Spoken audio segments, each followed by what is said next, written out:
மணப்புரம் கோவில் காவலாளி கொலை வழக்கில் உரிய நேரத்தில் குற்றப்பத்திரிகை தாக்கல் செய்யப்பட்டுள்ளதாக சிபிஐக்கு உயர்நீதிமன்ற மதுரை கிளை பாராட்டு தெரிவித்துள்ளது.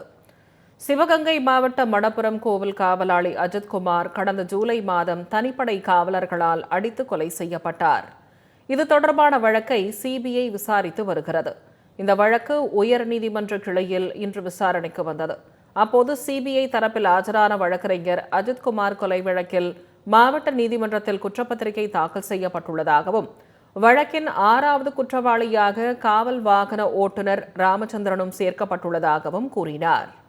நகை காணாமல் போனதாக புகார் அளித்த நிகிதாவிடம் இன்னும் விசாரணை தொடங்கப்படவில்லை என சிபிஐ தரப்பில் தெரிவிக்கப்பட்டது.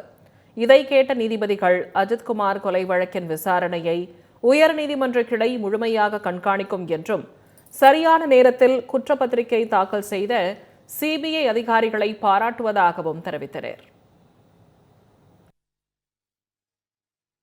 இன்று வந்த விசாரணையில் சிபிஐ அதிகாரிகளுக்கு ஏற்கனவே 20/8/2025 தகவல் அறிக்கை, அதாவது சார்ஜ் ஷீட் ஃபைல் பண்ணணும்னு சொல்லி டைரக்ஷன் கொடுத்துருந்தாங்க.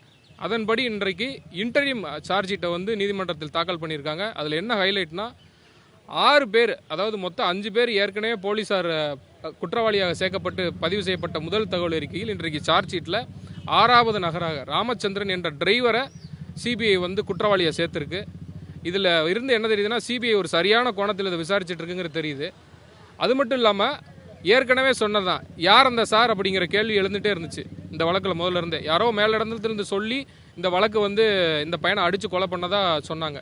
அதை முன்னிறுத்தும் விதமாக நீதிமன்றம் அன்னைக்கு ஒரு உரிய உத்தரவு என்ன பிறப்பிச்சிருக்குன்னா, அந்த அதிகாரிகளை கண்டுபிடிக்கும் நோக்கத்தில் இந்த அக்யூஸ்டு ப்ளஸ் அந்த நிகிதா இவங்க எல்லாருடைய செல்ஃபோனை சிபிஐ கைப்பற்றியிருக்கிறதாகவும் அதை சென்ட்ரல் லெபார்டரிக்கு டெல்லிக்கும் ஹைதராபாத்துக்கும் அனுப்பி அதில் யாரெல்லாம் ஃபோன் செய்யப்பட்டார்களோ அவர்களும் இந்த விசாரணை வளையத்துக்குள் கொண்டு வரப்பட்டு ஃபியூச்சரில், ஏன்னா இப்போ இன்டரிம் சார்ஜ் ஷீட் தான் ஃபைல் பண்ணியிருக்காங்க, ஃபியூச்சரில் அவங்களே இதில் குற்றவாளியை சேர்க்கறதுக்கு வாய்ப்பு இருக்குது அப்படின்னு சொல்லியிருக்காங்க. அதை நீதிமன்றம் 3 இடங்களில் ரெக்கார்ட் பண்ணியிருக்கு.